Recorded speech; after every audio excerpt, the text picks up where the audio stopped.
हर स्तर में आदमी को जब किसी प्रकार की प्रसन्नता आती है, कभी कभी मुरझाहट आ जाता है, दोनों अवस्थाओं में परमात्मा को याद करना चाहिए।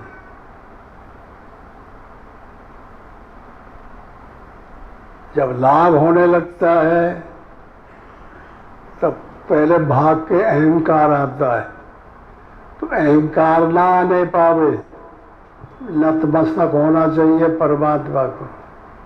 भगवान आपकी कृपा है, हम आपके हैं।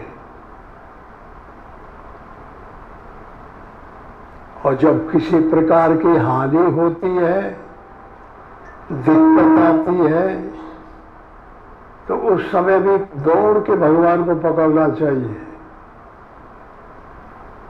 मन से परमात्मा को याद करना चाहिए। क्यों कि तब निरीहता पैदा होती है, दैनिक दैनीय पैदा होती है,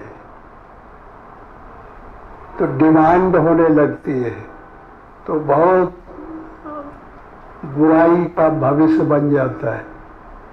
इसलिए तब भी भगवान को याद करना चाहिए। भगवान कोई ऐसी चीज नहीं है जैसे बाहर जितने काम किए जाते हैं। भगवान हमारे तुम्हारे अंतःकरण में इतना बारीक तत्व है जो सब क्रियाएं करता है और निर्लेप रहता है, सब कुछ वही कराता है और करता है, और सबसे अलग रहता है, कुछ भी नहीं करता वो।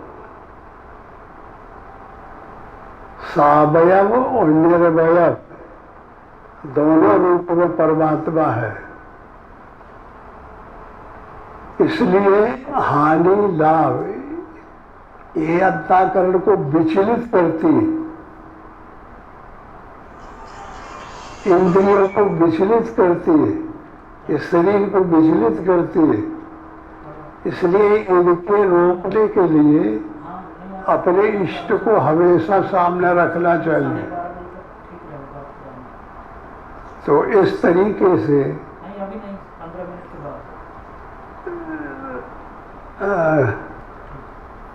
जो भी कैसी भी परिस्थिति में है उसको भगवान को याद करना चाहिए। बुरा हो, भला हो, अच्छा हो, बुरे है, खुशी हो, हमें खुशी हो, तो जो 24 घंटे में लगातार काल बाधित अपनी वृत्ति को नहीं होने देता, परमात्मा बाधित वृत्ति रखता है, वो आदमी सब कुछ करते हुए सबसे अलग हो जाता है।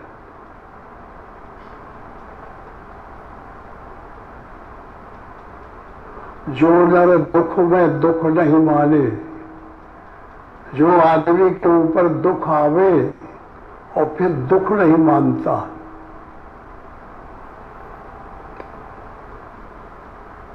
और जो सुख आता है तो सुख नहीं मानता,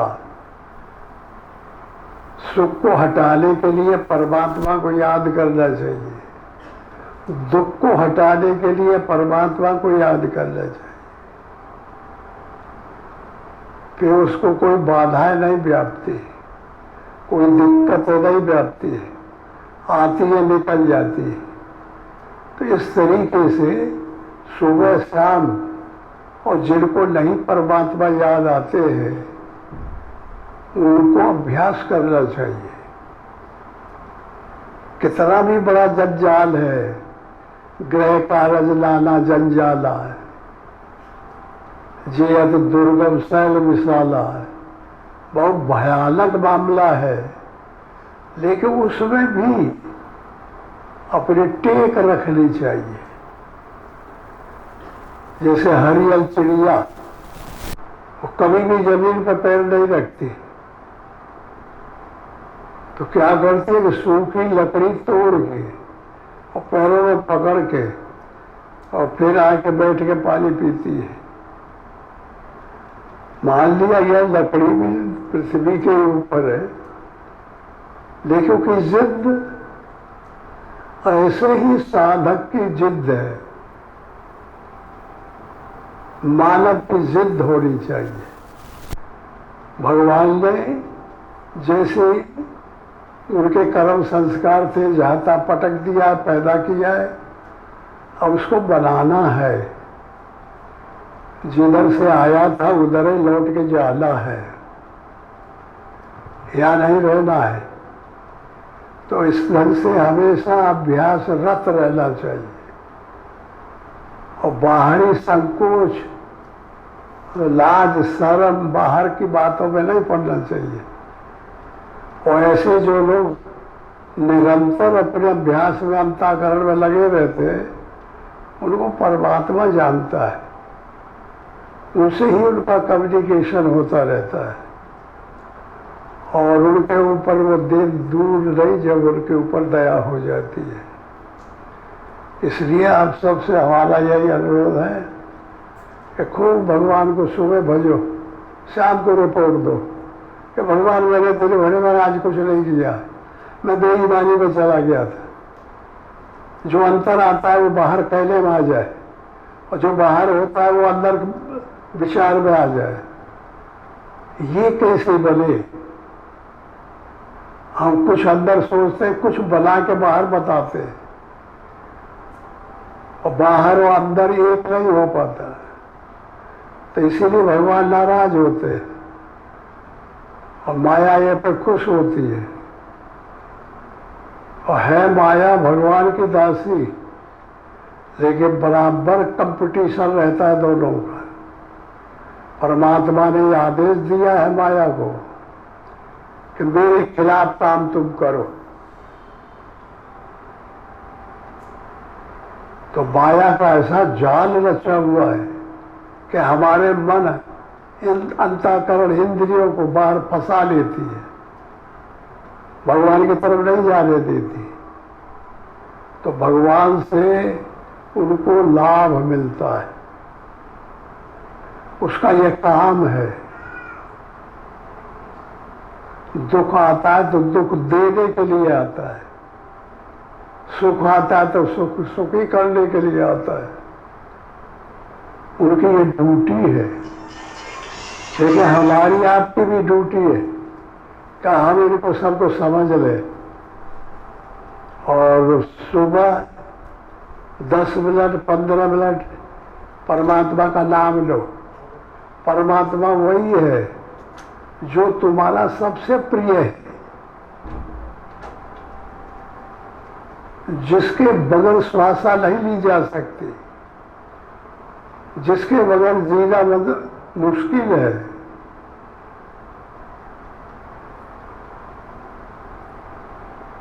जो सबसे बारीक है, किसी से छू नहीं जाता, ऐसा जो परमात्मा है उसको हमेशा याद रखो, निर्लेप रहो। और जो आसक्ति वाली होगी तो ये मेरा है, ये मेरा है, ये पैसा मेरा है, मकान मेरा है, ये अच्छा नहीं है। ये सब भगवान का है, परमात्मा का है। ऐसा उस स्वभाव डालना चाहिए, और इस स्वभाव डालने के लिए अभ्यास करना चाहिए। सुबह भगवान हम आपके हैं, आप ऐसा युक्ति करिए कि मुझे हमेशा आप याद आते रहे और मुझे शरण में लिया जाए और मेरी हाजिरी है और मुझे कभी गैर हाजिर न रखा जाए। फिर अपना काम करो दिन भरे का, फिर शाम को 10 मिनट प्रणाम करो और फिर प्रणाम करके प्रार्थना करो कि भगवान हम आपके हैं, आप भूल तो नहीं गए। मेरा मन जब भुला जाएगा आपको, तब आप भी भुला जाएंगे। तो ऐसा कभी हरकत ना आए। अब मुझे हाजिर रखो, अपनी तरफ खींचते रहो और फिर दिन भर काम करें। भगवान मैं आपकी शरण में हूँ, मैंने जो भी हरकत की बुरी भली मैं नहीं जान पाता, वो सब कुछ आप ही का है। और डेली दिन भर याद नहीं रहता, लेकिन सुबह शाम अगर लाइन लग जाएगी, अभ्यास हो जाएगा, तो फिर वो कंटिन्यू हो जाएगा। तो फिर धीरे धीरे धीरे धीरे याद आ जाएगा, ये टाइम पे बैठना चाहिए, ये टाइम पे भजन करना चाहिए, तो प्रेरणा मिलती रहेगी और भगवान निर्गुण से सावयव होने लगेगा। अब ये नहीं बताता है, नहीं बोलता है, निर्वयव है, और फिर वो सावयव होने लगेगा, आपको सिग्नल देने लगेगा, आपको बताने लगेगा। ये बहुत बड़ी बात है। तो आप जब अनजान में ऐसे रहते हैं, तो जब जानकारी होगी और जो विचार कर रहे हैं, तो परमात्मा कह देगा कि ये न कर। ये बहुत बड़ी बात है। और जब हम कुछ कर रहे हैं दूसरा, तो परमात्मा कह देगा तुम यही करो, मेरी तरफ भजो। दुनिया में दो प्रकार के कर्म हैं, एक बुरे और एक भले। हाँ, तो बुरे से बचो और भले में लगो, यही मानव का मुख्य धर्म है। बोलो गुरुदेव भगवान की। अच्छा, चलो भोजन करो। ओम श्री सद्गुरुदेव भगवान की जय।